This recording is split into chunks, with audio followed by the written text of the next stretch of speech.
하나님의 말씀 요한복음 20장 19절부터 23절까지 보겠습니다. 한 절씩 교독합니다. 이날 곧 안식 후 첫날 저녁 때 제자들이 유대인들을 두려워하여 모인 곳에 문들을 닫았더니 예수께서 오사 가운데 서서 이르시되 너에게 평강이 있을지어다. 이 말씀을 하시고 성과 옆구리를 보이시니 제자들이 주를 보고 기뻐하더라. 예수께서 또 이르시되 너에게 평강이 있을지어다. 아버지께서 나를 보내신 것 같이 나도 너희를 보내노라. 이 말씀을 하시고 성령을 받으라. 같이요. 너희가 누구의 죄든지 사하면 사해질 것이요 누구의 죄든지 그대로 두면 그대로 있으리라 하시니라. 아멘. 하나님 우리에게 예수님 보내서 평강을 선포하셨습니다. 아멘. 우리에게 평강 있게 하신 것을 믿습니다. 아멘. 이제 지난해 주신 평강을 어떻게 누리는가 한번 오늘 주의 말씀을 통해서 성령의 감동으로 생각해 볼 수 있기를 원합니다. 일보 3장, 골로새 3장 15절에는 그리스도의 평강이 너희 마음을 주장하게 하라 했습니다. 어때? 지금 평강이 지금 충만히 구하시나요? 아멘. 너희는 평강을 위해 한 몸을 부르시 받았나니 그런 너희는 또한 감사하는 자가 되라 했습니다. 아멘. 이처럼 하나님 우리에게 이 땅에 살면서 자유롭고 평안하게 평강을 누릴 수 있도록 우리에게 선물로 능력으로 성령 보내셨습니다. 그런데 로마서 8장에 보면은 사도 바울은 이 세상이 이 은혜를 누리지 못하고 있다고 말하고 있습니다. 이 세상의 피조물이 고대한 바가 하나님의 아들이 나타나는 바가 되는데 그런데 아직도 이 피조물도 썩어짐의 종노탄에서 해방되지 못했다고 탄식한다고 하고 있습니다. 이 자연도 세상도 탄식하고 있어요. 왜 그래요? 너무나 환경으로 우리가 평강을 누릴 수 있는 환경이 안 되고 있어요. 지금 러시아와 우크라이나 싸움을 얼마나 2년이 넘게 하고 있죠. 사람이 얼마나 많이 죽었어요. 그런데 또 인도하고 파키스탄도 전쟁을 준비하고 있어요. 네. 그런데 그런 전쟁뿐만 아니라 지금 곳곳에 우리가 처한 환경 이웃에도 전쟁 전쟁이 얼마나 많이 일어나냐고요. 우리는 지식과 관점이 다르기 때문에 각각의 받은 지식과 배운 것과 관점이 다르기 때문에 서로 다를 수밖에 없습니다. 그러니까 원칙과 기준이 서로 다를 수밖에 없어요. 오늘도 아내와 좀 다퉜는데 제가 짜다는 기준하고 아내가 짜다는 기준이 달라요. 그럴 수가 없죠. 제가 음식 먹는 습관과 아내가 음식 먹는 습관이 달라요.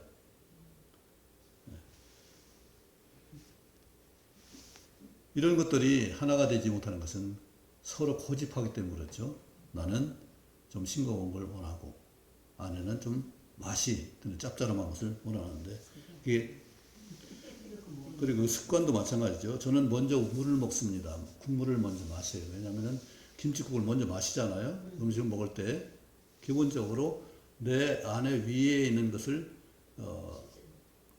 가루 것이 들어가지 않도록 미리 물로 씻어주고 막아주는 걸 해요. 그래서 국물을 먼저 많이 마십니다. 그런데 아내는 그것을 못마땅해 여겨요.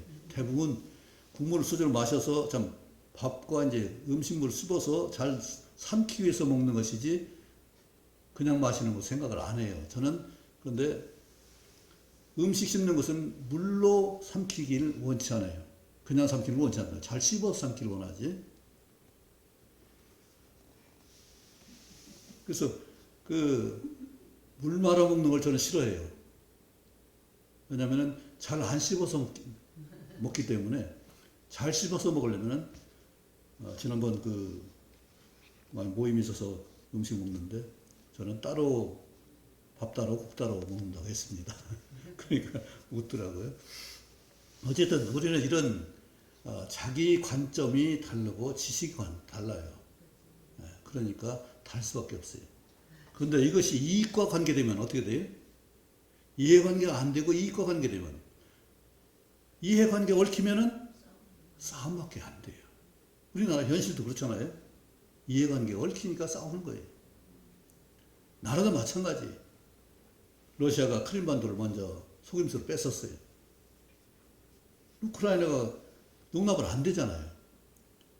소련 군사가 우크라이나 군사로 바꿔가지고 바꿔치기를 해버렸어요. 크림반도를. 그래서 그게 러시아로 넘어가 버렸어요. 관계가 안 좋으니까 결국은 러시아가 또 우크라이나를 침범해가지고 지금 상당히 많은 양을 차지하고 있습니다. 근데 그걸 그냥 양보를 하겠냐고요. 아, 네가 뺏었으니까 네가 가져라 할 수 있는 그런 사람의 그 너그러움이 있겠냐고요. 우리나라도 지금 비싼 건 비싸고 싼 건 싸고 음식도 마찬가지 그렇잖아요. 금배추라든지 뭐 이런 것이 많이 있는데 금사과라든지. 근데 그만큼 생산할 수 있는 그 농지가 부족해서 그런 것이 아니라 균형이 안 맞아서 그렇거든요. 꽃이 때에 맞게 비가 와서 결실을 못했다든지 또 작물이 잘 안 돼서 그렇게 할 수 있는데 그런 형평이 안 맞을 때 그렇게 되지만은 그러나 중요한 것은 사용할 수 있는 것이 사용되지 않기 때문에 그럴 수도 있어요. 생산을 충분히 않기 때문에 그럴 수도 있잖아요. 이런 환경이 우리가 내가 힘들게 하는 평강을 깨트리는 환경이 되지 않길 바랍니다. 왜냐하면은 우리 다윗 왕을 보면은 그 상황이 어땠어요? 굉장히 평화로웠나요? 그는 쫓겨다녔습니다. 10년 이상을 쫓겨다녔어요. 얼마나 힘들었겠어요? 그냥 사는 것도 힘든데 쫓겨다니면서까지 목숨의 위협을 받으면서까지 그 왕이 자기 장인인 왕이 자기한테 창을 박으려고 하고 2번이나 죽이려고 하는 그런 것을 실제 경험할 때 얼마나 불안하겠어요. 그런데 시편에 보면은 천만인이 나를 둘러치려 하도 나는 두려워하지 아니하리로다 했습니다. 왜요? 사울이 군대가 나를 해할 수 없다는 것을 알기 때문에 하나님 보호해 주기 때문에 하나님이 안전에 지켜주시기 때문에 그걸 믿기 때문에 그는 평강의 은혜를 누리고 살았습니다.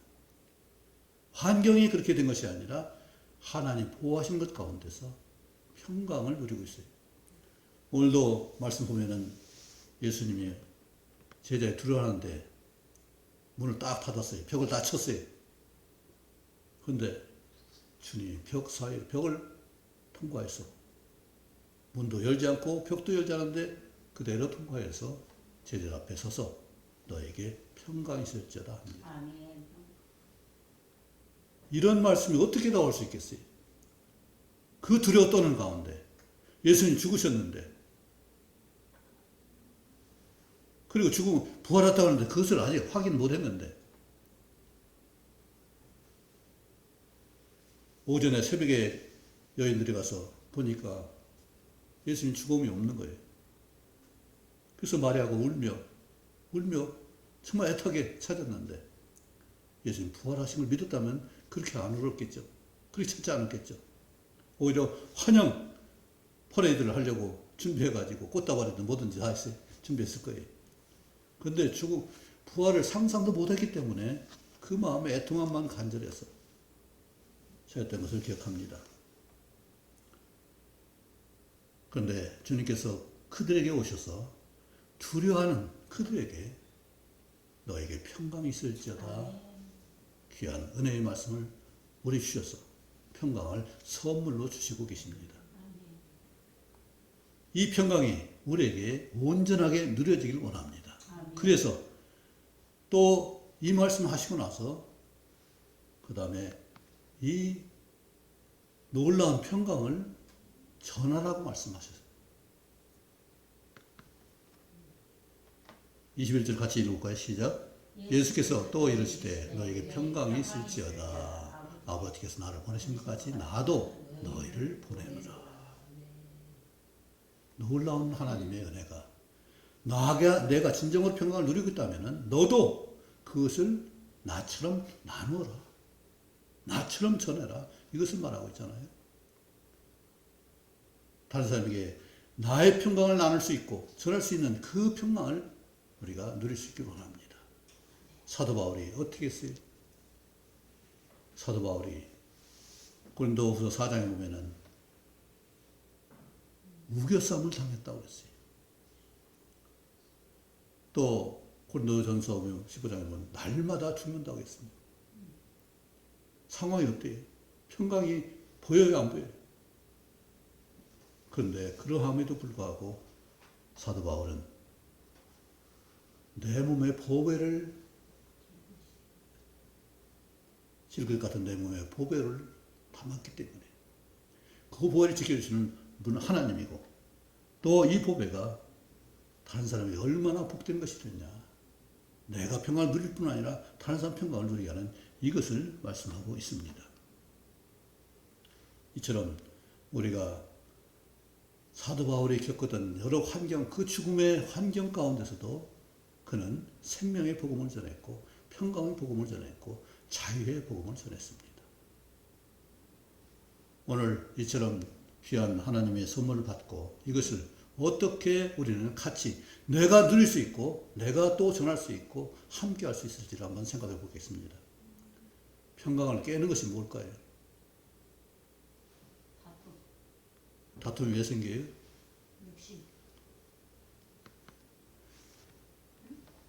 2, 3절 같이 읽겠습니다. 시작. 너희가 누구의 죄든지 사하면 사하질 것이요 누구의 죄든지 그대로 두면 그대로 있으리라 하십니다.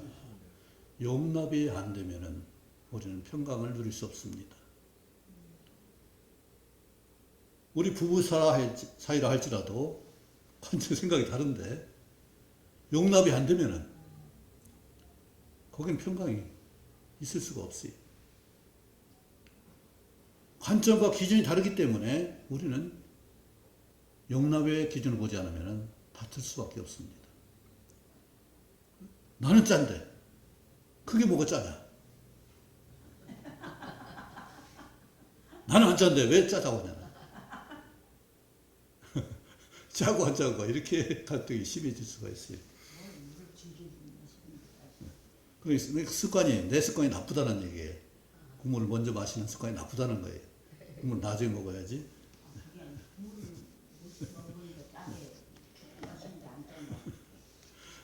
네, 그것도 일견 맞는 틀린 얘기는 아니죠. 계속 국물을 여러 번 마시면 짠 것이 누적되니까 더 짜게 느낄 수도 있죠. 어쨌든 분명한 기준이 다르기 때문에 그런 건 사실이에요.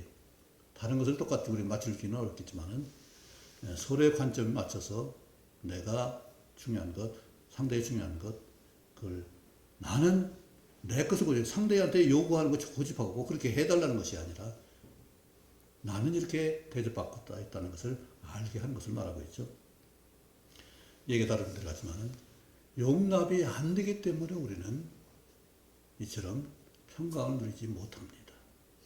그런데 용납이 안 되는 이유가 뭐겠어요?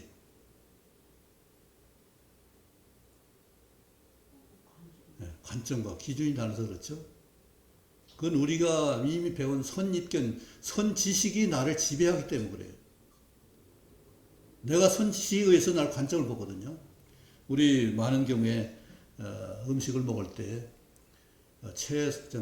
과일을 먼저 먹고 나중에 밥을 먹는, 음식을 먹는 그런 것이 문화가 요즘에 정착이 됐어요. 왜냐하면 식후에 단 것을 먹으면 혈당이 높아지기 때문에 식후에 단 것을 먹지 않으려고 하는 그 때문에 과일을 일찍 먹고 나중에 식후에는 그 과일을 안 먹는 것으로 그렇게 해서 이것이 이제 중국에서는 고쳐가 됐어요.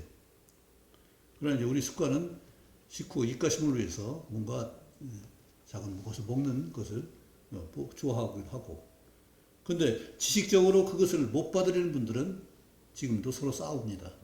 남매도 싸워요. 네. 나는 이것이 옳고 너는 그것이 옳다 하니까. 이처럼 우리가 선지식에 의해서 하는데 내 보는 관점이 옳다 그러다는 것이 상대에 볼 때 옳고 그른 것이 아닐 수도 있거든요. 그래서 이런 면에서 우리가 용납이 안 되는 것은 바로 이해관계가 있을 수도 있고 나의 지식의 문제가 될 수도 있습니다. 중요한 것은 하나님이 우리에게 이미 죄사함의 은혜를 주셨습니다.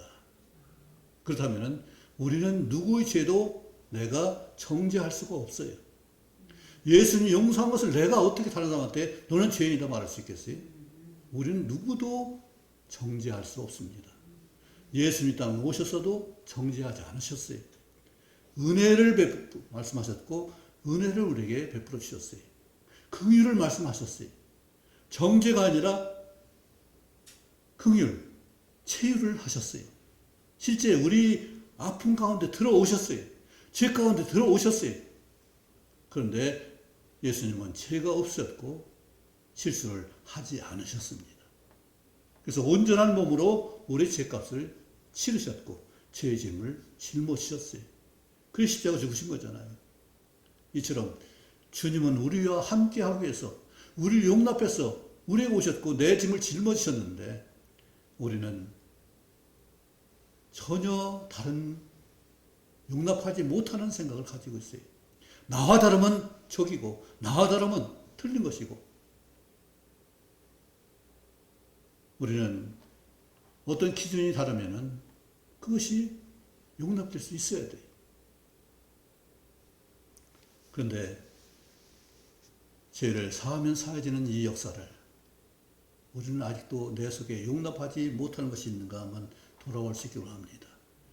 세상에 미운 사람 있어요, 없어요? 지난번 얘기했죠? 어떤 노인이 나는 뭐 노인 미워하는 사람 없어. 목사님 깜짝 놀라서 대단하십니다. 어떻게 미워하는 사람 없어요?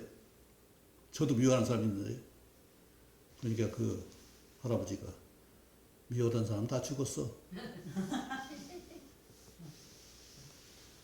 우리 미움을 없애기가 얼마나 어려운 거예요. 우리 장로님 미워하는 사람 없죠? 진짜 없을 것 같아요. 말을 안 돼? 아니, 그렇게 잘하는 사람이 없어. 나와보라고 그래. 네. 이것은 하나의 명령이에요. 미워하지 말아야 되고 무시하지 말아야 되고 이것이 하나의 명령이에요. 왜 요한 사도는 어떻게 했어요? 요한 1서에 미워하는 건 뭐라고요? 살인이라고 했어요. 살해하지 말라고 했잖아요. 그리고 무시하지 말라고 했어요. 주님은 이처럼 우리에게 작은 감정까지도 그걸 조심하라고 삼가라고 말씀하십니다. 왜 그래요? 우리 미워한 마음은 미워했던 기억들이 있어요, 없어요? 그건 잠이 와야 하나요? 미우면 잠을 못 자요. 하나님은 바로 나 자신을 해하는 것과 다른 사람을 해하는 것을 용납할 수가 없는 거예요. 그래서 미움은 어떻게? 하나님께 맡겨야 돼요. 내가 어떻게 할 수 없어요. 사람 마음대로 처치하는 것은 정죄하는 것은 하나님만 하시지 나는 할 수 없어요. 그렇다면 저렇게 하는 것을 하지 말도록 하는 기도할 수 있고 저렇게 하지 않도록 막아주세요. 우리가 기도할 수 있어요. 내가 너무 마음이 안 좋기 때문에 이런 마음 갖지 않도록 나를 도와주시고 또 저 사람을 미워하지 않도록 저 사람이 바른 행동을 하든지 아니면 막아주시든지. 다윗도 그같이 기도했어요. 예레미야도 저주의 기도를 했어요. 왜요? 너무나 힘들잖아요. 나라가 망하는데 선자들은 화평하다, 평안이 있다, 평강이 있다 이 말하는 거예요. 지금 외워 싸워서 망할 위치에 있는데 사람들은 평안하다 하고 있어요. 말이 되냐고요. 죄가 있어서 죄를 깨끗이 해서 오늘처럼 주님이 용서를 받고 새롭게 되는 역사가 있다면 모르겠는데 그대로 품고 있으면서 안팎으로 평강이 있다 말만 하면 되냐고요. 우리는 어려운 환경에 있을지라도 거기서 다윗처럼 천만인이 나를 둘지라도 나는 두려워하지 아니하리라는 이런 그런 하나님의 보호를 믿지 않고는 내가 평강을 누릴 수 없습니다. 지금도 모든 관계가 마찬가지예요. 아주 가까운 관계도 마찬가지예요. 하나님의 기준이 없으면 내 기준과 너의 기준과 싸우면 한량이 없어요. 하나님이 원하시는 기준과 용납이 없으면 우리는 하나가 될 수 없습니다. 그런데 용서하기가 쉬워요, 안 쉬워요? 그래서 하나님이 용서하신 걸 생각지 않으면 우리는 용서할 수 없습니다. 왜요? 내가 용서받은 것을 생각해야 나도 용서를 할 수 있는 것이지. 내가 사랑받았으니까 나도 사랑할 수 있는 그런 능력이 생기는 것이지. 나는 용서하지 않고 하나님 용서만 받아버린다면 1만 달러 빚진 자와 똑같은 사람이잖아요. 100데나리온 빚진 자를 용납하지 못해서 감옥에 집어넣으면서 자기는 1만 달러 상금을 받았는데 그런 탕감함을 받은 것을 생각지 않고 나한테 내가 왜 주인한테 내가 책망을 받았느냐. 너 때문에 내가 돈을 안 갚아서 내가 이 모양 이 꼴 아니냐. 핑계를 누구한테 대요? 분명히 그 100데나리온 빚진 사람이 잘못했어요. 안 갚으니까 자기도 못 갚은 거예요. 그런데 자기 탕감을 받았잖아요. 용서를 받았잖아요. 못 갚은 건 나나 그 사람 똑같은데 나는 받았다면 나도 그 사람을 용서할 수 있는 그것이 돼야 되는 거잖아요. 그런데 우리는 내 작은 것 때문에 상대를 용서하기가 너무나 힘들어요. 그 감정을 버리지 않고 주님께 맡겨드리지 못하기 때문에 우리는 용납이 안 됩니다. 그래서 누구든지 누구 죄를 그대로 두면 그대로 있다. 내가 용서하지 않으면 그 죄가 그대로 있다. 내가 평강을 그들에게 전하지 않으면 그들이 평강을 누릴 수 없다. 이것을 말씀하고 있죠. 주님이 우리 평강을 위해서 하나님이 보내신 것을 이루시기 위해서 이 땅에 오셔서 1.1억도 다 이루시고 내 죄를 위해서 우리 모든 죄를 위해서 십자가에 그 화목제물을 죽으셨는데 그 죽으심의 용서함은 탕감은 내가 생각지 않고 내가 조그만 섭섭한 것 때문에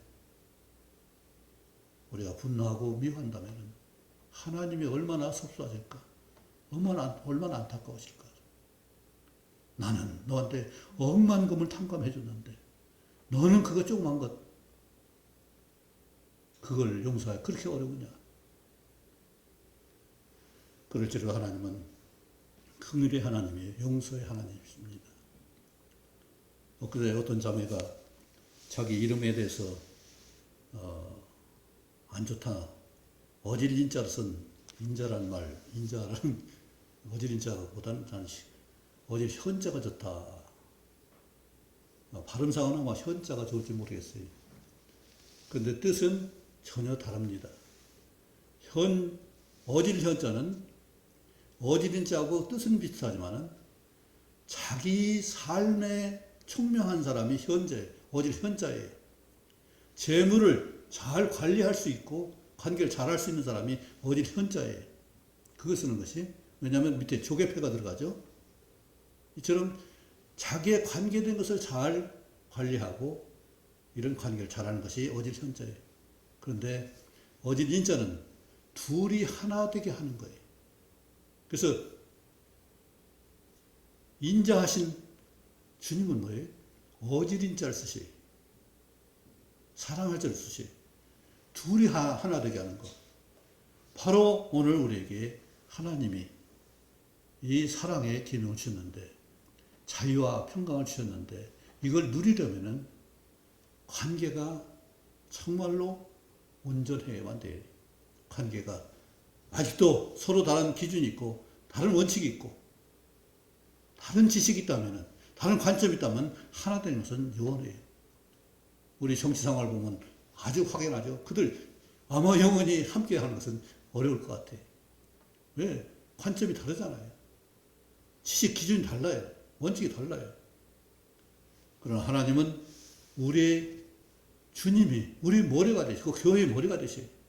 그리고 우리는 다르면 안 되는 얘기예요. 원칙과 기준이 같아야 돼요. 그것이 바로 용서의 기준입니다.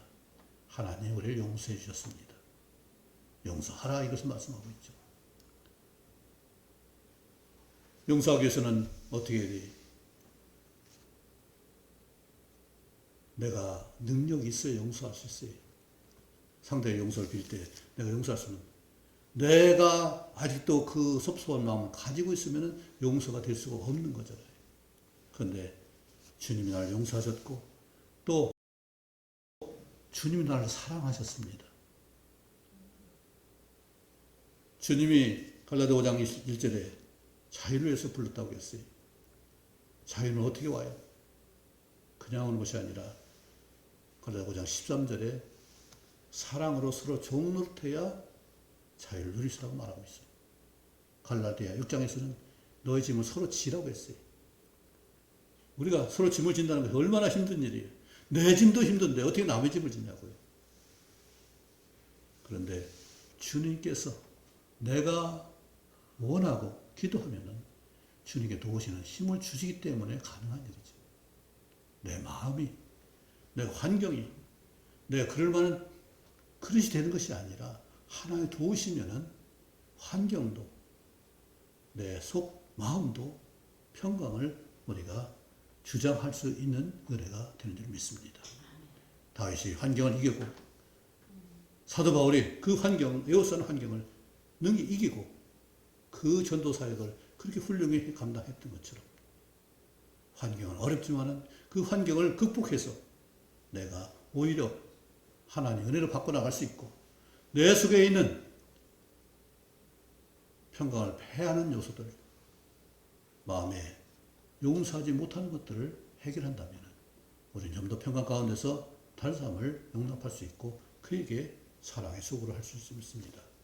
내가 마음이 동하지 않으면 사랑의 수고를 할 수가 없어요. 미워하면서 사랑한다는 것은 서로 상극인데 어떻게 되겠어요? 그러나 그에게 진정한 사랑의 감정을 품고 있다면 미워하는 마음이 없어졌겠죠. 없어졌어야 되는 일이잖아요. 오늘 다시 반복합니다. 너희가 누구의 죄든지 사하면 사야 될 것이요. 이것이 평강의 비결이에요. 자유로운 비결이에요. 나의 관계가 정말로 의롭고 거룩하고 거짓이 없다면 주님의 사귐 가운데 온전한 빛 가운데 있다면 우리는 이런 하나님의 평강의 은혜를 주장할 수 있고 누릴 수 있고 또 나눌 수 있을 줄 믿습니다. 우리의 삶이 이처럼 아름답게 주님이 주신 선물로 인해서 온전하게 새롭게 되기를 원합니다. 평강이 있을지어다 하신 선언이 진정으로 우리 온전하게 또 하시면서 성령을 받으라고 말씀했습니다. 그런데 그때 당시는 성령이 우리에게 오시지 않았습니다. 그런데 오순절 때 모든 사람에게 믿는 자에게 성령의 강림 역사가 있었습니다. 지금도 마찬가지로 믿는 자에게 성령께서 역사하셔서 그 안에 영원토록 내주하시는 역사가 있습니다. 내가 할 수 있는 것이 아니라 성령의 감동으로 이 모든 일을 할 수 있을 줄 믿습니다. 성령의 은사로 또 능력으로 다른 사람을 섬길 수도 있고 내게 안에서 평강을 누릴 수 있고 주의 평안으로 인해서 내가 새롭게 다른 사람을 평안으로 대할 수 있는 이 역사가 있기를 원합니다. 진정으로 하나님이 선하신 선언대로 우리에게 평강이 있을지어다. 이 역사가 영원토록 함께할 가지고 원합니다. 기도하겠습니다. 전능하신 아버지 하나님, 우리에게 평강을 선물로 주셨습니다. 평강이 있으리라 선언하셨습니다. 이 평강을 위해서 성령을 보내시겠다고 말씀하셨고 오순절에 성령으로 놀라운 역사를 이루셨습니다. 이제 우리 안에서 역사하시는 성령의 인도로 온전한 평강을 누릴 수 있게 하시고 또 사랑의 수고를 할 수 있는 저희를 되게 도와주옵소서. 그래서 하나님 기뻐하시는 그 생애가 될 수 있게 하시고 거룩한 인생이 될 수 있게 하시며 천국을 소망할 수 있는 매일에 준비하는 삶이 되도록 인도해 주옵소서. 특별히 우리의 건강을 지켜 주옵소서. 여러 가지 어려운 환경이 건강이 이런 평강을 방해할 터인데 주님께서 이런 것에 인해서 평강이 방해되지 않도록 저희를 도우시고 인도해 주옵소서. 예수 그리스도의 치료 권능의 시간 우리 약함을 치료할지어다. 깨끗하게 받을지어다. 새롭게 될지어다. 주의 평강으로 온전해질지어다. 예수님 이름으로 기도합나이다. 아멘.